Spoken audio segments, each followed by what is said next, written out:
All right, boys, let's talk about it. Let's talk about the new pepper, the new grease in the pan. Uh, this is uh this is kind of my skeleton. 2,000 points of Cult of Speed. Everybody's got 10 different versions of every list they make because they want. You got versions where you got more screening, or more punch.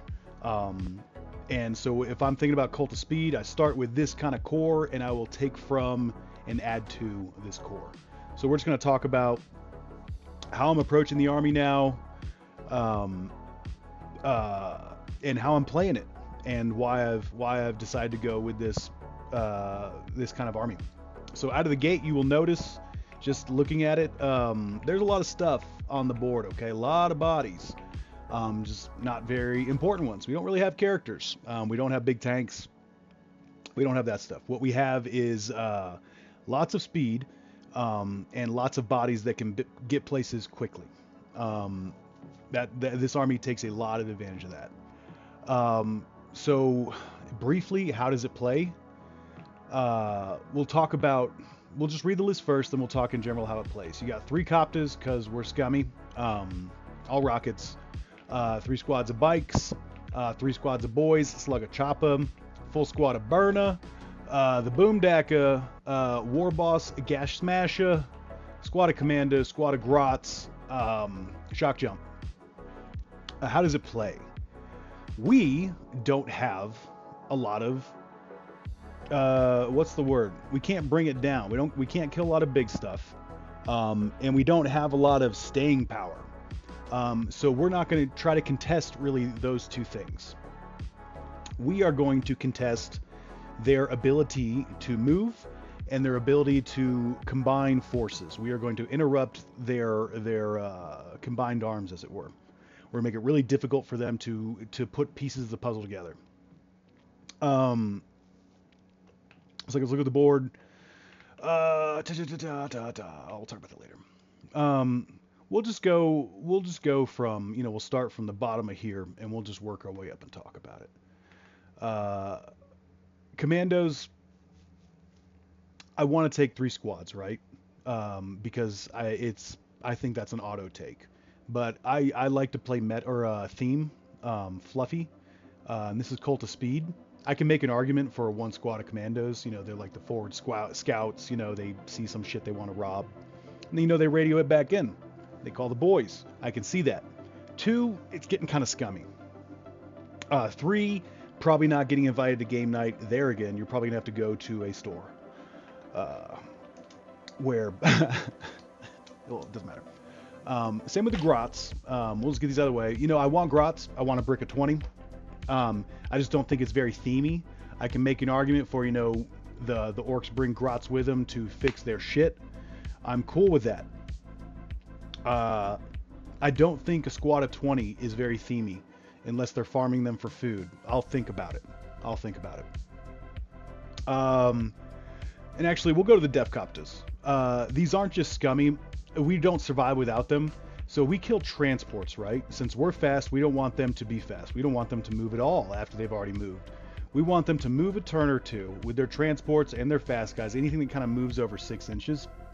We want them to kind of get out, and we want them to think they're going the right way. And then we want to kill their transports and have them stuck out in front. Because anything that gets stuck out in front is getting run over by the bikes. That's kind of the goal. So Def Copters, we ain't shooting their tanks. Probably not going to kill their big tanks, so we're just not really going to shoot at them. We will kill medium armor vehicles, though. That's what transports are. We'll kill the shit out of them.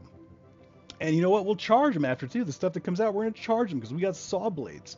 This unit is terrifying. It's the whole reason I was going to play Tau. I already painted up a bunch of Tau. Still probably will, but I saw this unit, and then I saw a model, a 3D print for a model for an Ork Copter that's just absolutely stunning. And it was love at first sight. So yeah, they kill transports. If this is the only kind of thing that has to go right in the army. You have to take out their fast stuff, or else you have no real advantage other than bodies that die quickly. Okay, we'll move on from there to the bikes. I love bikes. Probably top 3 favorite units in the Warhammer 40k universe. They're so loud. They're so arrogant. They're so strong. People sleep on them, right? Because they're never there really at the end of the game because they do die, but they forget just how much of a menace they are before the end of the game. Even if they just soak up bullets, the opponent, they don't realize or they don't think about just how many bullets it took just to get rid of that unit. So I love bikes. They first couple turns they are setting up or doing the best they can to influence where your charge is going to be because you want to get in close combat. And if at the least you want them to at least influence their movement. You know, you don't want them having the ability to move anywhere you want. So that's what they're going to do. They're going to move stuff around, start working on objectives, and setting up positioning for your big wah. They shoot screeners in combined charges. They're real nasty. They're real nasty on their own, just annoying. With something else, real nasty. Coming up behind that, let's talk about the boys. They're not going to play the way you expect them to. So my boys play real defensively, okay? You can kind of say they're a second wave, but they're more of a fail-safe. They're kind of like the bomb in the center of the building if it gets breached. And so what they do, right? It's like your bikes will always go up a flank or something like that, and then you were trying to pull out their deployment with other bikes over here, right? Or other fast stuff over here, and that just shoots over to this side, and you kind of chunk out this, section of the board. You don't really want to hold the center. I mean, you're just going to die way faster than you want to, because you don't have armor, right? But you don't want them to have the center. So the way we deal with that kind of problem is we park or we float boys in trucks right out here, messing with objectives, just being real nasty looking, right? So if something comes in, it's going to get hit. It's going to get punched right in the snout, and it's going to hurt. It's going to hurt real bad. And it honestly, even if it's some big boys, it may not even survive. But if it does survive, it's probably not going to have, whatever goes in there is not going to have much of an impact on the game from then on out. And it probably won't be strong enough to survive anything else that kind of like collapses back in on it because you got guys everywhere. They're so fast in the later turns. So that's kind of how we deal with that. I've got a variation where I trade out these three squads of boys for like one big chunk of 10 knobs. And I think I put them in a battle wagon. And then I use the extra points for more fun stuff. But I don't do that because I think it's super scummy. And here's why. So knobs everybody knows they're just good, right? They're just good units. But they sit in this weird spot where in this game, people like to, when they take their units, they like to kind of, they like to pretend they balance out their selections, but they tend to like pick an end of the spectrum. They'll make a unit and that unit, they'll have an idea and it'll be like really anti-tank focused, stuff like that. Or their loadouts will be like super like heavy volume of fire stuff. It's pretty rare that when someone's building an army, they'll make 70 to 80% of their firepower just mid-range firepower, and you need mid-range firepower to take out knobs efficiently, like strength 7, AP2 kind of stuff, classic autocannon. And so the way it kind of works out is if you shoot your big lasers at knobs, it's super inefficient. It just feels real bad. It feels real bad. And if you shoot your smaller arms, like your high volumes, your heavy bolters and stuff, I mean, it's just not being very efficient, right? And here's the other part of that. You don't really want to shoot them at all, too, because they're just doing the same thing the boys were. They're just kind of like floating around the middle. The difference being is if something comes in, it's gonna fucking die. Whatever goes in there is going in to soften up the orcs so they don't escape in turns 4 or 5. Because if you do leave those knobs alone right here, it's still 10 knobs. It's still 10 knobs, and they're just going to move a different direction. If their transport's still alive, so help you God, because they're just, whatever is still alive that hasn't been run over and set on fire, the knobs are just going to crush it. So it creates this really interesting problem for them if they want to come to the center of their board, which most people want to do.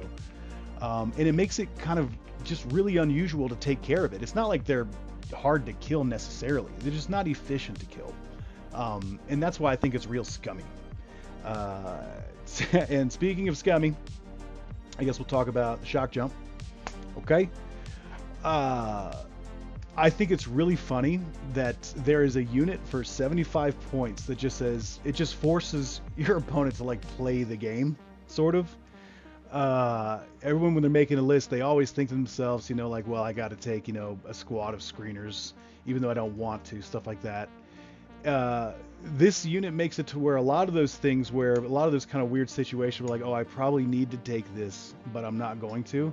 If you don't do one of those things, this shock jump is just going to exploit that in some way. It's just fucking annoying. So for 75 points, it's kind of like, okay, you're going to have to play the game. Because you're not going to shoot it. No one's going to shoot it. And it just teleports. It teleports and fucks with objectives and, does all kinds of stuff. It's just really annoying. It's fast, so it's still Feeny. Talked about him. Let's talk about... I think this is my favorite unit in the army, the Burner Boys. So this unit looks weird, right? Max squad of Burner Boys in a truck. Por qué, pelon? Well, let's talk about the truck first. Can I put the stats back up? Let's get the stats back up. So, trucks are... they're so good. They're beautiful. 65 points. It's got toughness. It's got wounds. It's got an invulnerable save. It's got feel no pain or some shit, right? No, sorry. I'm tripping. Regenerates wounds. Excuse me. Regenerates wounds. You can shoot from inside of it. 12 guys inside of it can shoot outside. And then on top of that, those 12 guys that are inside currently can then be outside of the truck and then also attack you. It's super good. Super, super good. So these burners can shoot their burners outside the truck. Here's another thing that's going to blow your mind. What if I told you flamers don't have to roll to hit? Oldnews.com, right? But now I'm also going to remind you that the drawback of orcs is you have to get 5s to hit. So these orcs, now believe it or not, don't have to roll to hit. That just makes them an overpowered unit because it takes all the negatives out of being an orc, throws them out the window. You have orcs that don't have to roll to hit. They're inside of a truck that has an invulnerable save and regenerates wounds, my guy. They have close combat weapons, so if they get out, you're still in trouble. They have basically power weapons. Really, really nasty unit. So the way you use it is you do your best to kind of like know where your charge is going to be, and you have these guys in that area.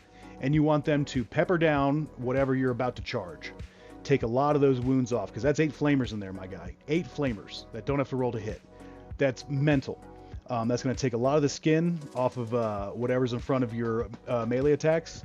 And if you dig down far enough, you chew enough of that bone, you on your initial charge, you get so many wounds out of the way of their special weapons that there's no pepper on the steak when they swing back. There's nothing. And that leaves open things like the ability to later fall back and shoot into their army, like you fall back into their army and then do stuff. It's really bad for them if that happens. And so that's what these guys do. When you're ready to make your charge, they pepper it down and make sure that whatever charges through keeps that momentum, keeps all those wounds on the body. So as they they'll charge through here, right? So as they come back around this side, they're still feeling fresh, and everything that was right here is just pushing them this way towards the board. That's kind of the idea. So yeah, in the same way you want to do combined charges, you want to help a boy out with these guys. These dudes here are just for that combined charges. You don't want to charge anything, on its own in this game. So there are situations where sometimes you'll throw a squad of bikes in just to glue something down, get a foot in the door. Not ideal, but whatever. You want us to charge things with like 2 squads of bikes. You want to shoot things with like 2 squads of bikes. And you want to pepper these guys in those combined charges and stuff like that. I mean, -1 to hit for everything. Come on, it's broken. There was something else I wanted to talk about. Oh, I've forgotten it. I mean, that's kind of it. That's kind of it. Yeah, as you bleed off wounds, like after your first major charge, don't forget, your advantage is you can quickly, these guys that weren't in that charge can quickly get up and then be right next to these units, and it will still feel like full force of orcs coming. So you'll lose 3 bikes in a charge, but the other guys are still there, or a couple of them are still there. They now glue together and they kind of are their own unit, and then a squad of boys will come up behind them, and now that's a massive combined charge still, even after your initial punch. And they can kind of stretch in that direction either way. So like if something happens here, everything else is still towards the center, can stretch out and touch it, you know, or come this way and touch it, and these can advance into it, you know.